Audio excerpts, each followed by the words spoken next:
You are listening to the Tales of Conundrum podcast. Episode 9, Carpenter Unlocked. Part 1, Going on a Hike. Alan Carpenter stood in the middle of the sunlit kitchen, the scent of freshly brewed coffee mixing with the faint citrus tang of Maria's cleaning spray. His wife's voice, brisk and clipped with an air of finality, carried over the faint hum of the refrigerator. Okay. Sunscreen? Maria's dark eyes skimmed the checklist she'd made the night before, her tone laced with a concern she'd tried to mask as practicality. Alan, leaning against the counter, held up the small, sun-worn bottle like a trophy. Check. Vitamins? She asked, her gaze darting up briefly to meet his. Her expression softened for a moment, then reverted to business-like efficiency. In the bag, Alan assured her. He adjusted his stance, his boots squeaking faintly against the tile floor. Despite her somewhat domineering approach, there was a warmth in her actions that never failed to ground him. You know, I think I'll survive without a checklist this time. Maria gave him a pointed look, but her lips twitched at the edges. Not if you forget the essentials, you won't. Dehydration and sunburn are great ways to ruin a trip, you know. The doorbell chimed, its sound echoing faintly in the morning quiet. Alan straightened, brushing past Maria's shoulder as she handed him a thermos without looking up. Her precision was uncanny. She always seemed to anticipate his movements before he made them. That'll be Jeremy, Alan said, his voice brightening. He swung the door open to reveal his cousin, Jeremy Carpenter, leaning casually against the porch railing. Jeremy's wiry frame was clad in faded hiking gear, his face shadowed by the brim of a well-loved hat. Ready to conquer the wilderness, city boy? Jeremy greeted, his voice carrying a teasing edge as he stepped inside. He clapped Alan on the shoulder, a sharp contrast to Maria's meticulous demeanor. City boy? Alan shot back, feigning indignation. I've got more survival gear in my bag than you probably own. Maria watched them with a small smile, her hands resting lightly on her hips.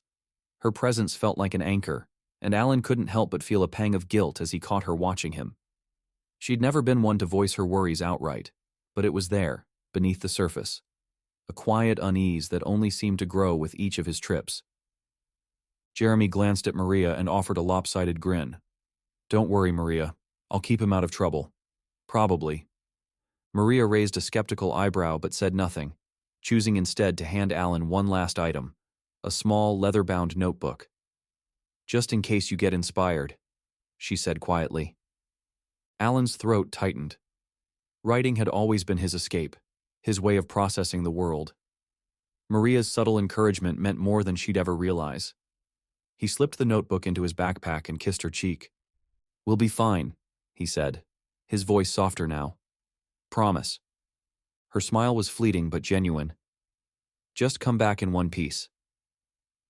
The drive southward began under a cloudless sky, the landscape shifting gradually from the urban sprawl of St. Louis to the rolling hills and dense forests of rural Missouri.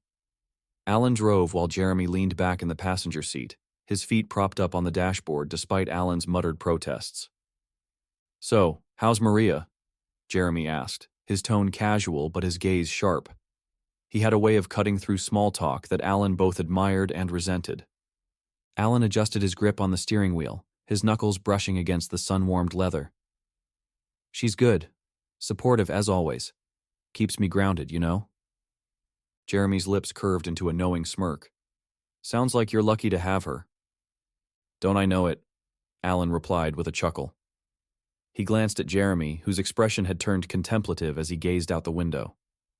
The trees blurred past in shades of green and gold, their shadows flickering across Jeremy's face like ripples on water. You ever think about settling down? Alan asked, surprising even himself with the question. Jeremy snorted. Settle down? Me? You know that's not my style. The road's where I belong.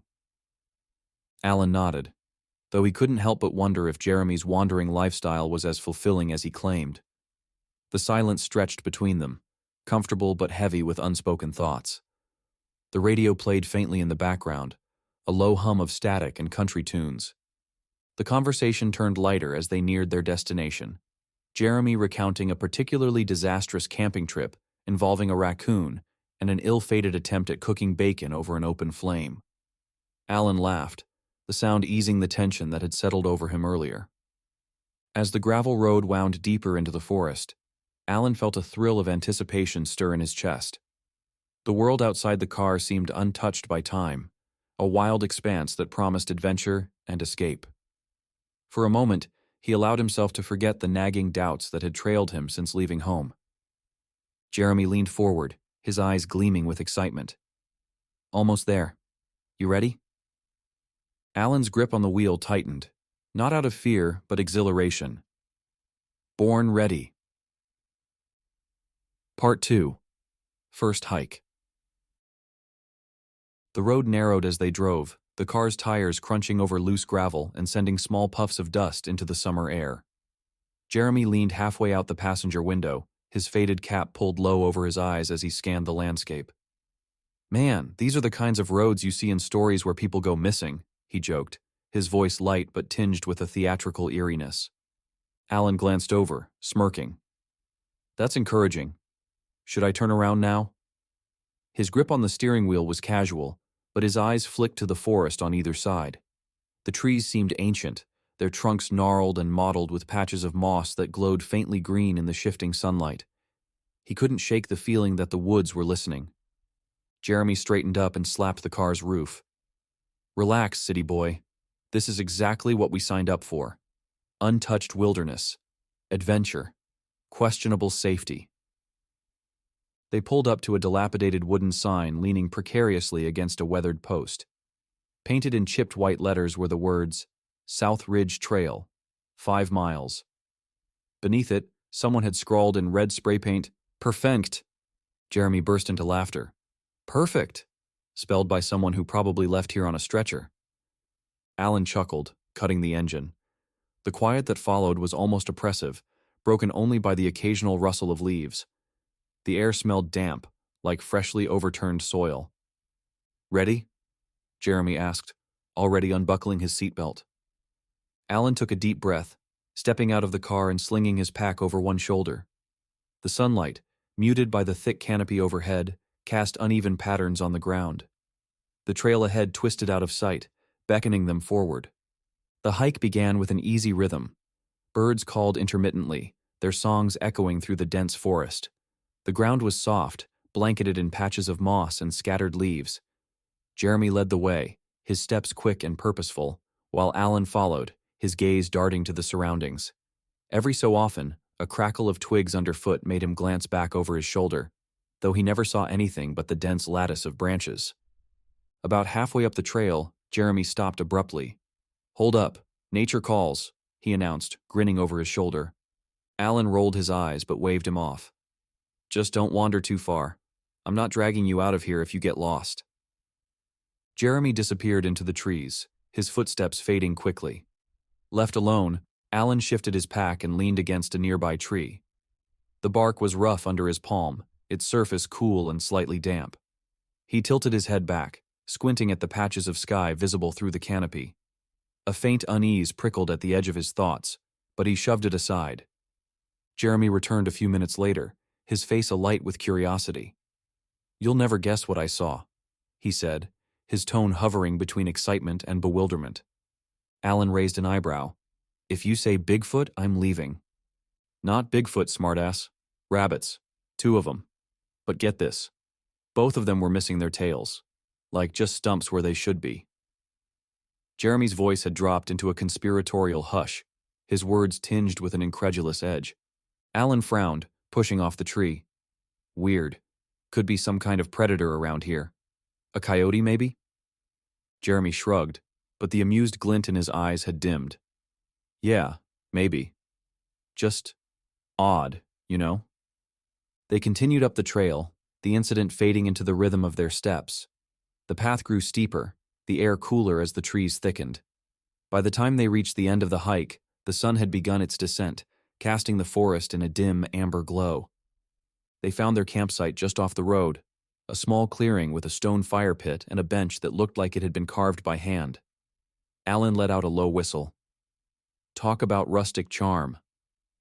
Jeremy dropped his pack onto the ground, his movements easy and confident. Better than I expected.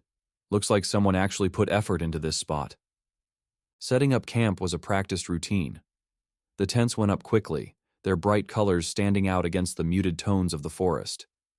Jeremy worked on unpacking their cooking supplies while Alan ventured into the woods to gather firewood. The forest felt different now, its stillness heavier. Alan's boots crunched softly over the ground as he moved, his eyes scanning for fallen branches. He paused when he saw a flash of movement ahead, a deer stepping into view. Its body was sleek, its eyes wide and unblinking. But as it turned, Alan's stomach tightened. Its tail was gone, replaced by a jagged scar that marred its otherwise graceful form. The deer stood motionless, its head tilted slightly as if studying him. For a moment, Alan was rooted to the spot, his breath caught in his throat. Then, without warning, the deer darted back into the shadows, its movements eerily silent. When Alan returned to the campsite, his expression was tense. Jeremy noticed immediately. "What's up? You look like you've seen a ghost." Alan set the firewood down, shaking his head. "Saw a deer. It didn't have a tail either." Jeremy's brow furrowed as he straightened from where he'd been crouched by the fire pit. "You're kidding." "Wish I was," Alan muttered. He grabbed one of the beers from their cooler, the cold can biting against his palm. "Maybe it's some kind of disease or something." "Mange?" Jeremy's laughter lacked its usual spark. "Sure. Mange that only affects tails. That makes sense." The fire crackled to life as the sun dipped below the horizon, painting the sky in streaks of red and orange. The two men sat in silence for a while, the weight of their discoveries pressing down on the easy camaraderie they'd shared earlier. Jeremy finally broke the silence, his voice quieter than usual. "You ever get the feeling that, I don't know, that something's just off?" Alan glanced at him, his expression unreadable in the firelight. He took a long sip of his beer before answering. "Yeah, I'm getting that feeling right now." They sat by the fire late into the night, their conversation drifting between idle jokes and uneasy speculations. The forest around them was a wall of impenetrable darkness, its silence broken only by the occasional snap of a branch or the distant hoot of an owl. Neither of them said it out loud, but both were thinking the same thing. They were not alone. Part 3. The Finding. The morning arrived with a mist that clung stubbornly to the ground, wrapping the campsite in an ethereal haze. The air carried the faint tang of ash from the extinguished fire, mingled with the earthy scent of dew-soaked moss. Jeremy was already poking through their supplies, his movements quick and assured, while Alan stirred groggily in his tent. "Morning, sunshine," Jeremy called out, his voice tinged with mockery but lighthearted. "Don't forget your vitamins. You'll need all the help you can get keeping up with me today." Alan emerged from the tent, hair tousled and eyes still heavy with sleep. He gave Jeremy a half-hearted glare but couldn't suppress a grin. "You're insufferable. You know that?" Jeremy only laughed, tossing a granola bar at him. They ate breakfast in companionable silence, the occasional crunch of cereal bars punctuating the quiet. The mist began to lift, revealing the forest's sprawling majesty in soft morning light. Alan felt a growing anticipation, tempered by a faint, unshakable unease. By the time they'd packed up the campsite and ensured the fire pit was thoroughly doused, the sun was high enough to warm the tops of the trees. Jeremy hoisted his pack and pointed toward a barely visible gap in the undergrowth.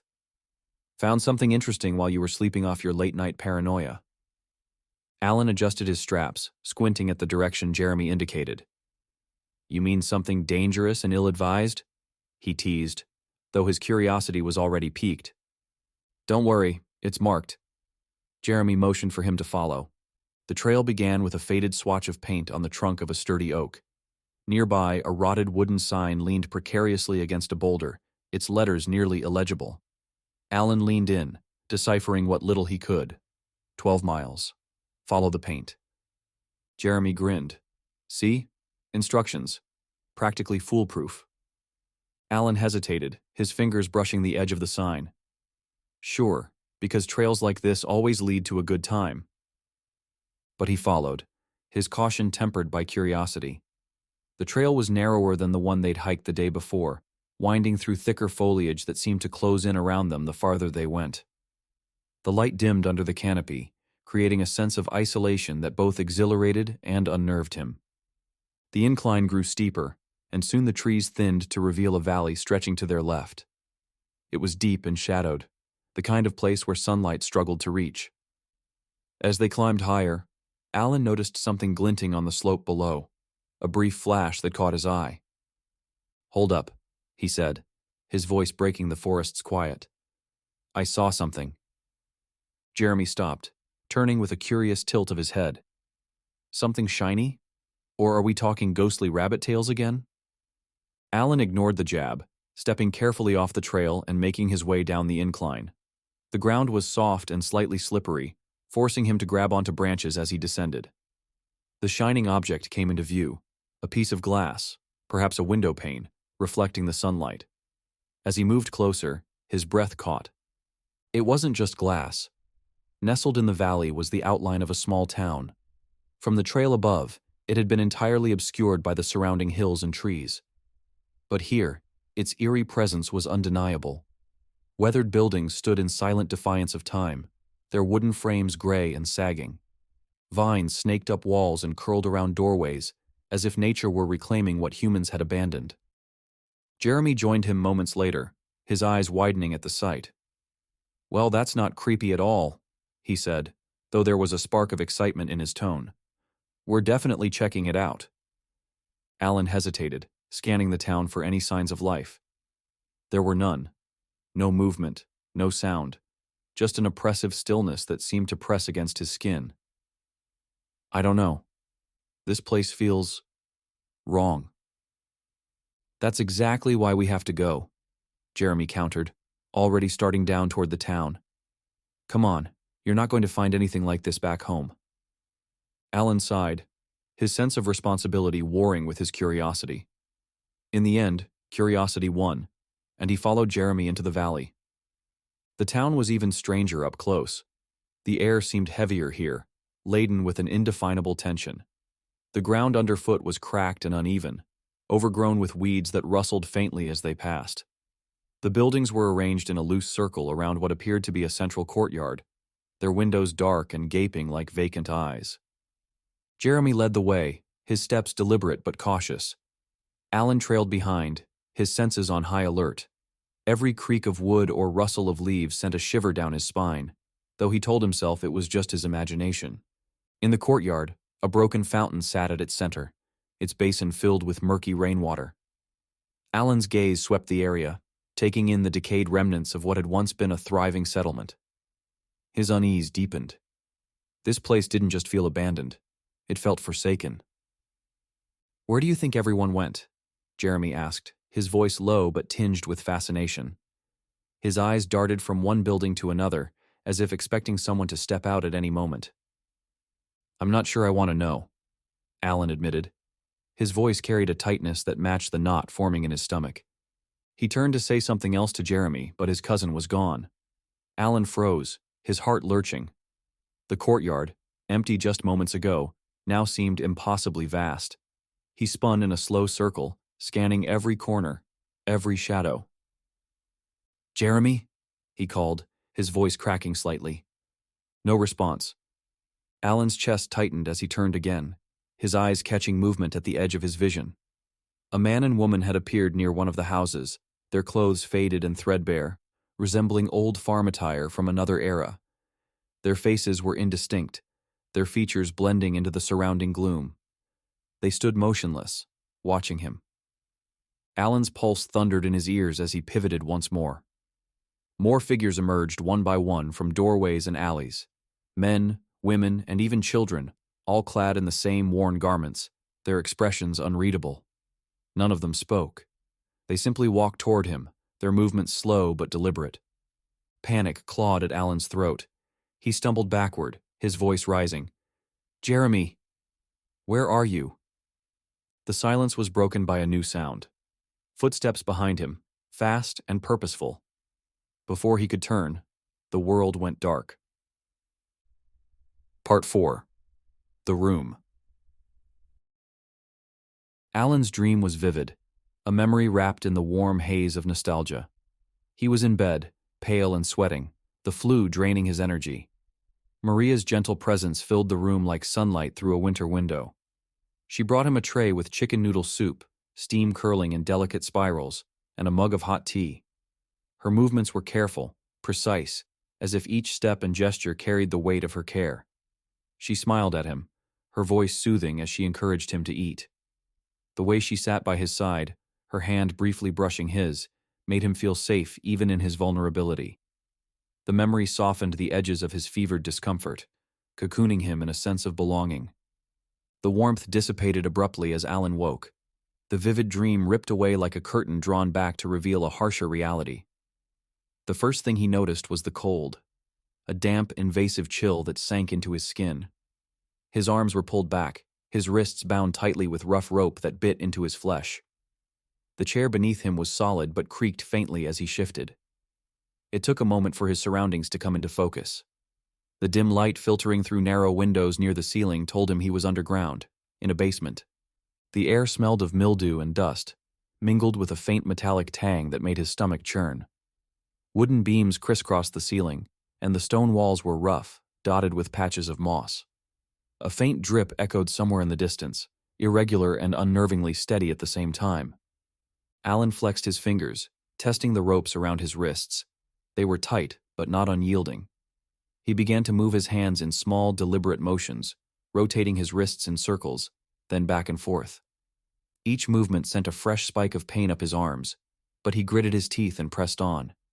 His breathing was steady, shallow, as he focused on the task. Minutes felt like hours, but eventually, the fibers began to loosen. With one last twist, his right hand slipped free. He immediately reached over to untie the remaining rope, his fingers clumsy but determined. Once his hands were free, he bent forward to untie his feet, the sense of relief almost dizzying as the last knot came undone. He stood cautiously, his legs stiff from being immobilized. His eyes scanned the room, taking in the scattered objects. A rusted toolbox sat on a splintered wooden table, and a stack of crates leaned precariously in one corner. A single naked bulb hung from the ceiling, its light weak and flickering. Alan's heart jolted when he caught movement outside the window. He froze, his muscles tense as he focused on the narrow strip of ground-level view. A pair of boots came into sight, their worn leather scuffed and stained. The boots paused, and Alan's pulse quickened. Slowly, the figure bent down. Through the window, Alan saw a man in coveralls and a straw hat, his face shadowed, but his posture deliberate. The man leaned closer, peering into the basement with an expression Alan couldn't quite read. His breath hitched, and he dropped back into the chair, positioning his hands behind his back as if he were still bound. The man lingered for a moment, then straightened and walked away, his footsteps fading into the silence above. Alan waited, his body rigid, ears straining for any sound. When he was sure the man was gone, he rose again, moving quickly but silently. His eyes locked onto a trap door in the ceiling, its edges outlined by faint beams of light. He dragged the chair beneath it, the legs scraping softly against the concrete floor. Standing on the chair, he pressed his palms against the trap door and pushed gently. It didn't budge. He stepped down, rubbing his hands together as he considered his options. The lock was likely old, maybe weakened by time and neglect. He thought about what lay beyond that door, the uncertainty, the danger. He thought about Jeremy, his cousin's face flashing in his mind. Was he alive? Did he need rescuing? Then Maria's image surfaced, her kind eyes and reassuring smile anchoring him. She would be waiting for him. She would be worrying. A new determination gripped him. This was life or death, and hesitation could mean the latter. Alan climbed back onto the chair and steadied himself. He reached up, pressing his hands against the trap door again. His muscles tensed as he prepared to use all his strength. But before he could push, something caught his eye. The man in coveralls was back, standing at the window. This time, his face was visible, leathery and weathered, his eyes glinting with an unnerving intensity. Alan's heart thundered as their gazes locked. The man's lips twitched into a faint, humorless smile before he turned and began to move quickly, his boots crunching on gravel as he circled the house. Alan's breath came fast and shallow, adrenaline surging through his veins. Without waiting another second, he launched upward with all his strength. The lock gave with a loud crack, and the trapdoor swung open. He grabbed the edges, hauling himself up into the unknown. Part 5. Fight. Alan's pulse thundered in his ears as he stood in the dim hallway of the old house. The air was thick with the scent of mildew and rotting wood, the walls peeling and damp. He barely had time to process his surroundings when the front door crashed open, splinters flying. The man in coveralls stormed in, his expression twisted with fury, wielding a rusted pitchfork that gleamed menacingly in the sparse light. The man's boots slammed against the floorboards, the rhythm of his steps a grim countdown. Alan steadied himself, his back pressing against the wall. As the pitchfork shot forward with lethal intent, Alan twisted to the side, the prongs skimming past his ribs. He seized the wooden handle with both hands, the rough grain digging into his palms. Using the man's momentum against him, Alan shoved downward, tripping his attacker. The man hit the ground with a guttural grunt but sprang back to his feet with unnatural speed. Alan's chest tightened. There was something wrong, something inhuman about the way he moved. When the man charged again, Alan didn't hesitate. He drove the pitchfork into his attacker's stomach with every ounce of strength he had. The man crumpled to the floor, his body folding around the weapon. For a moment, the house was eerily silent, save for Alan's ragged breathing. He yanked the pitchfork free and stumbled toward the door, desperate to put distance between himself and whatever horror this place held. Alan burst into the open air, the courtyard stretching out before him like a grotesque stage. The disrepair of the houses and the overgrown weeds seemed alive with malice. He barely had a moment to take it in before another figure emerged from the shadows. This one was broader, clad in a flannel shirt, with a thick beard framing a face devoid of expression. The man lunged at Alan without warning. Swinging the pitchfork, Alan struck the side of the man's head with a sickening thud. To his horror, the man's head wobbled unnaturally, as though his skull was made of gelatin. Alan staggered back, his breath hitching in disbelief. Before he could react, the man grabbed a broken board from the ground and hurled it with uncanny precision. The impact struck Alan square in the back, knocking him to the ground. Pain shot through his spine as he hit the dirt, gasping for air. Rolling onto his side, his eyes caught a glimpse through the window of a house across the courtyard. Jeremy's face, pale and wide-eyed, was visible in the dim light of the basement. Alan's mind raced. He scrambled to his feet, clutching the pitchfork like a lifeline. The flannel-clad man advanced, but Alan froze when he saw another figure emerge from behind the houses. It was the man in coveralls, the one Alan had stabbed. His movements were deliberate, his posture eerily unchanged, and his coveralls bore 3 gaping holes where the pitchfork had pierced him. Yet, there was no blood. Alan's stomach churned as more figures spilled into the courtyard. They came from all directions, their numbers swelling rapidly. First 4, then 10, then more. The crowd moved with a chilling coordination, their expressions blank yet purposeful.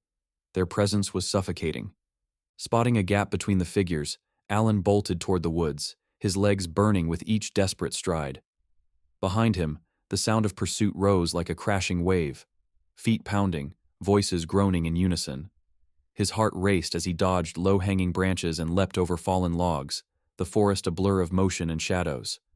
The mob was relentless, their pace unyielding. Alan's breath came in gasps, his throat raw as he pushed himself further. The trees thinned, revealing a narrow path ahead. His eyes locked onto it like a lifeline, and he forced his aching body to follow. The path twisted sharply, its terrain uneven and treacherous.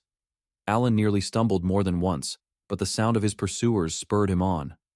As he rounded a bend, a dark opening loomed ahead. A cave, its entrance gaping like a wound in the earth. He hesitated for a fraction of a second, his instincts screaming at him to turn back. But the approaching mob left him no choice. As he neared the cave, the pounding footsteps behind him abruptly ceased.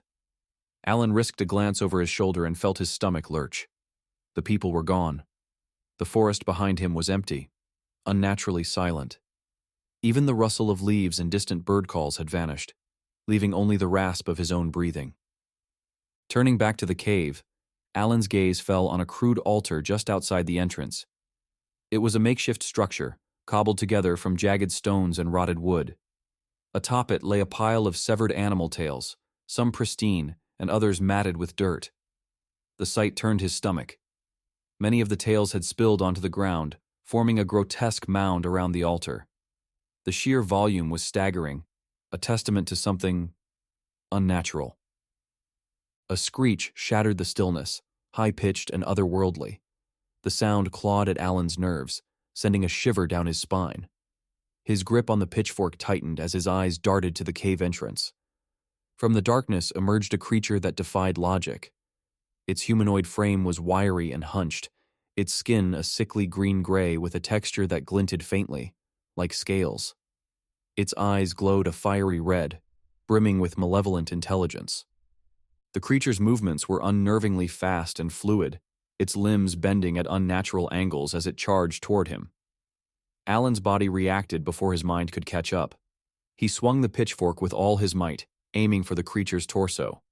The prongs struck true, but instead of piercing flesh, they skidded off a translucent, shell-like coating that rippled under the impact. The creature let out a guttural growl, its lips peeling back to reveal sharp, uneven teeth. Before Alan could recover, it lashed out with a three-fingered claw. The blow connected with devastating force, its claws raking across his chest. Pain exploded through his body, and his vision blurred. The world tilted as Alan fell to the ground, his grip on the pitchfork slipping. The last thing he saw before his consciousness faded was the creature looming over him, its crimson eyes burning into his own. Part 6. Transformation. Alan woke to the grotesque sound of chewing. It was wet and deliberate, each crunch reverberating through the cavernous silence. His body ached, and his chest felt raw where the creature's claws had struck him. The faint coppery scent of his own blood mingled with the sickly sweet stench of decay, turning his stomach. He tilted his head slightly, careful not to make a sound. His vision swam as he focused on the altar a few feet away. The creature was crouched over the pile of severed tails, its skeletal frame bent as it tore through the offerings. The glistening scales on its back reflected the pale moonlight filtering through the canopy above. Its head twitched with every bite, the jerky movements unnervingly insect-like. Alan's hand instinctively searched for the pitchfork. The cool metal of its handle grounded him, lending him a momentary surge of resolve. His grip tightened as he pushed himself to his feet, moving with excruciating slowness. Each step felt like an eternity, the crunching sounds masking the faint rustle of his movements. He stopped a foot behind the creature. Holding his breath, Alan raised the pitchfork high and drove it downward with all the strength he could muster. The prongs pierced the back of the creature's head, meeting brief resistance before sinking in. The sound that followed was unearthly, a high-pitched screech that felt like it was burrowing into his skull. He stumbled back, clutching his ears as the creature convulsed. The thing turned to face him, pulling the pitchfork free from its head with a sickening squelch. Green liquid erupted from its mouth, eyes, and ears, spraying in a torrent. Alan raised an arm to shield his face but was hit full force. The liquid burned his skin and soaked his clothes, its acrid smell making his stomach lurch. He turned to run, but the creature spewed again, coating his back as he fled. Behind him, the creature collapsed with a final, wet thud. Alan managed a few more staggering steps before nausea overtook him. He doubled over, vomiting violently. His vision blurred, and the forest seemed to spin around him. The last thing he saw before the darkness took him was the still, crumpled form of the creature. When Alan woke again, the world had changed. The moon was high, its silver light bathing the forest in a surreal glow. His head throbbed, but the burning sensation from the creature's liquid had faded.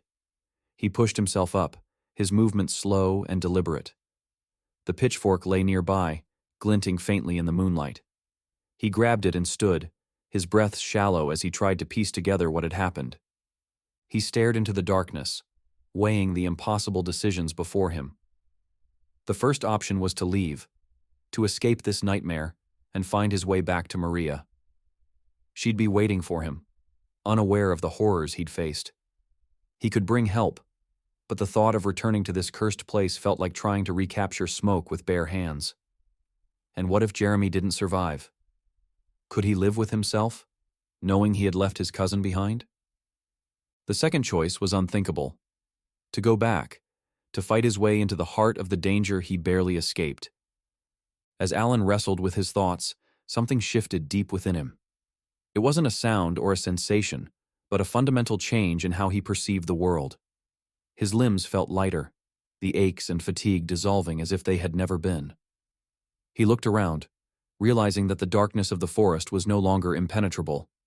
He could see everything, the intricate patterns of the bark, the way the leaves quivered in the faint breeze. The world had sharpened, every detail etched with clarity that bordered on overwhelming. A new awareness washed over him. He could sense the creatures that hunted in the night, a fox prowling through the underbrush, a raccoon skittering up a tree. He could even sense the presence of the townspeople. No, not people. Something else entirely. Their energy pulsed on the edges of his perception, a tether to another dimension, just out of reach but unmistakably present. Alan tested his newfound strength. He positioned himself under a tree limb that stretched 15 feet above him and dropped the pitchfork to the ground. Bending his knees, he leapt upward, his body propelled with an effortless power that defied explanation. His hands caught the branch, and he pulled himself up in a single fluid motion. He perched there for a moment, surveying the forest from his new vantage point. Movement caught his eye. A rabbit darted along a trail, its path erratic and panicked. But Alan saw it with perfect clarity, as if the animal's intentions were laid bare before him. He knew the exact route it would take before it even moved. The realization left him stunned and exhilarated. He jumped back down, landing softly on the forest floor. The pitchfork was in his hands again before he even registered picking it up. The hesitation that had weighed on him was gone, replaced by a singular focus. He knew what he had to do. With every fiber of his being attuned to the forest and the malevolent forces that lurked within it, Alan turned and sprinted back toward the town. He was going to rescue Jeremy. Part 7. Rescue. Jeremy stirred awake, the oppressive darkness of the basement pressing down on him. The muffled sound of scuffling outside pulled him into full consciousness. He shifted slightly, wincing as the coarse ropes dug into his wrists. From his position on the cold stone floor, he angled his head to glimpse through the basement window. His breath caught. Alan was outside, surrounded by the unnervingly silent townspeople. The pitchfork in his hands gleamed faintly under the moonlight, its prongs streaked with a dark, viscous substance. The villagers moved with eerie coordination, their expressions blank, but their movements deliberate. Jeremy's pulse quickened when he saw the man in the flannel shirt, the one with the beard, darting toward Alan from behind, a pickaxe raised high. "Watch out!" Jeremy shouted, his voice raw and urgent. Alan spun just in time. The pickaxe arced downward, but before it could strike, something extraordinary happened. Alan's skin shimmered, and a translucent shell formed around him, the pickaxe bouncing harmlessly off his shoulder with a metallic clang. The bearded man staggered back, momentarily stunned. Alan wasted no time. He swung the pitchfork, striking the man's head with brutal efficiency. The result was grotesque. The man's head swelled grotesquely, ballooning as if filled with air. Alan struck again, and again. Each blow caused the head to inflate and deflate unnaturally, the sight both horrifying and surreal. After 4 strikes, the man crumpled to the ground, lifeless. The courtyard fell silent, save for the faint rustling of the wind through the trees. Alan stood motionless for a moment, his chest rising and falling as he caught his breath. Then, as if remembering his purpose, he strode toward the basement trapdoor. With a strength that seemed almost effortless, he tore it open and dropped down in one fluid motion. Jeremy barely had time to react before Alan was at his side, slicing through the ropes with a sharp piece of metal he must have picked up along the way. The bindings fell away, and Jeremy flexed his stiff limbs, confused but aware there was no time for questions. "Let's go," Alan said, his voice low but firm, laced with an urgency that brooked no argument. Jeremy nodded, following Alan up the trapdoor and into the open air. The courtyard was a grim tableau. 9 bodies lay scattered, their heads grotesquely deflated like popped balloons. Jeremy swallowed hard, his stomach twisting at the sight. Alan's expression was unreadable as he surveyed the scene, his grip on the pitchfork tightening slightly. They moved cautiously, Their steps muffled on the uneven ground as they made their way toward the path that would lead them back to Jeremy's car. The air was heavy with tension, the oppressive silence broken only by the crunch of their boots against the dirt. Jeremy's mind raced, questions bubbling up that he couldn't bring himself to voice. What had happened to Alan? How had he changed? As they reached the edge of the courtyard, both men stopped abruptly. A sudden realization struck them at the same time. They patted their pockets, their faces darkening. "No car keys," Jeremy muttered, his voice barely above a growl. The frustration and fear in his tone were unmistakable. A voice cut through the stillness, deep and deliberate. "Looking for this?" Both men turned sharply. A massive figure emerged from the shadows, stepping into the pale light. The man was enormous, his presence almost otherworldly. He held up a set of keys in one hand, the faint jingle unnervingly loud in the quiet. In his other hand, he gripped a long machete, its blade catching the moonlight in a sinister gleam. Alan instinctively raised his pitchfork, his eyes narrowing as he measured the distance between them. The man's size and weapon were daunting, and Alan's mind raced with possibilities. If the others had been strange, this one felt different, more deliberate, more dangerous. Jeremy took a step back, his breath shallow. The man's silence and the unnerving way he stared made every nerve in his body scream to run, but he stood his ground, following Alan's lead. Alan spoke, his voice steady but calm, the kind of tone that carried an undercurrent of desperation hidden beneath a veil of control. "All we want is to return home. We're just trying to escape and want nothing from you." The man's lips curled into a slow, deliberate smile. He tilted his head, as if considering Alan's words. Then he asked, his voice deep and resonant, each syllable dragging like iron against stone. "Do you know my name?" Alan froze, a strange sensation washing over him. It wasn't a thought, but an answer that formed in his mind as if whispered by an unseen voice. The name rose unbidden to his lips. "Alec," Alan replied, his tone both certain and cautious, the single word hanging in the air like a challenge. Part 8. Escape. Alec's eyes gleamed with an unnatural intensity as he slowly placed the car keys on a stump behind him, his movements deliberate, almost taunting. The blade of the machete in his hand caught the faint glow of the moon, casting a faint glint into the surrounding gloom. Without a word, he charged at Alan, his footsteps pounding against the ground like drumbeats of an oncoming storm. Alan's senses sharpened, a strange clarity washing over him. He could see it, the precise arc of Alec's movements, the exact trajectory of his charge. Reacting instinctively, Alan leapt into the air with a grace that defied physics, his body twisting over Alec's head in a seamless motion. Jeremy's eyes widened in disbelief as he murmured to himself, "Alan?" Alec pivoted, his machete slicing through the air with lethal intent. But Alan's newfound perception made every swing predictable. He dodged each strike with an almost casual ease, his movements fluid and calculated. The sound of the blade cutting through empty space was sharp and unnerving, but Alan remained focused. As Alec raised the machete for another swing, Alan saw his opportunity. He darted toward the stump, his hand reaching out to snatch the keys. Just as his fingers closed around the cold metal, Alec brought the machete down with terrifying force. Alan shifted to the side, and the blade embedded itself into the wood with a resonant crack. Without hesitation, Alan turned and bolted toward Jeremy. "Come on!" Alan shouted, his voice firm but edged with urgency. Jeremy didn't hesitate, following Alan as they sprinted down the path that led away from the nightmarish town. The forest began to thin, the oppressive darkness giving way to the faint glow of dawn. The air was cooler than expected for a summer morning, each breath sharp and invigorating. The horizon gradually brightened as they reached the car, its battered frame a welcome sight amidst the chaos. Jeremy fumbled with the keys, his hands trembling as he slid into the driver's seat. It took several tries, but finally, the engine sputtered to life. Relief washed over both of them as the car roared forward, leaving the sinister town behind. The highway stretched before them, bathed in the soft hues of sunrise. The hum of the tires against the asphalt was a soothing contrast to the terror they'd just escaped. Jeremy's grip on the wheel was tight, his eyes darting occasionally to the rearview mirror as if expecting pursuit. "I can't believe we made it," Jeremy muttered, his voice tinged with disbelief. Alan's gaze was distant, his thoughts clouded by unanswered questions. "Neither can I," he replied softly, his tone unreadable. The calm was short-lived.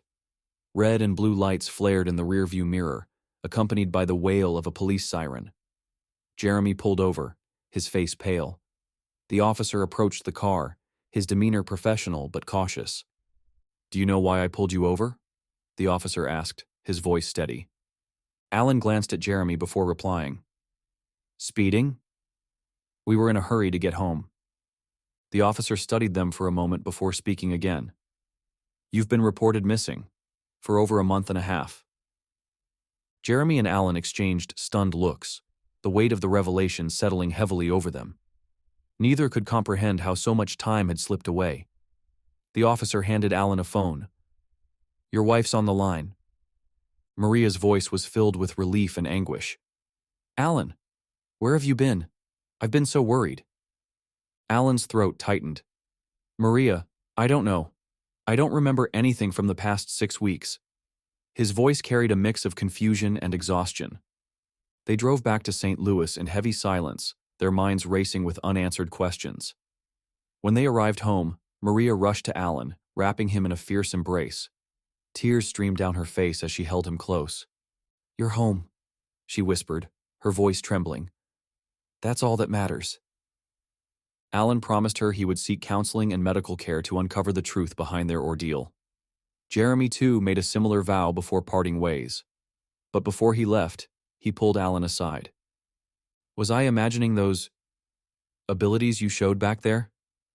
Jeremy's voice was hushed, his eyes searching Alan's face. Alan hesitated, then offered a faint smile. "Perhaps, yes." Jeremy nodded slowly. "Thank you, cousin, for everything." They parted ways, each returning to their respective lives, but the events of the past days lingered like a shadow. That night, Alan woke abruptly, his body tingling with an unexplainable sensation. An image filled his mind.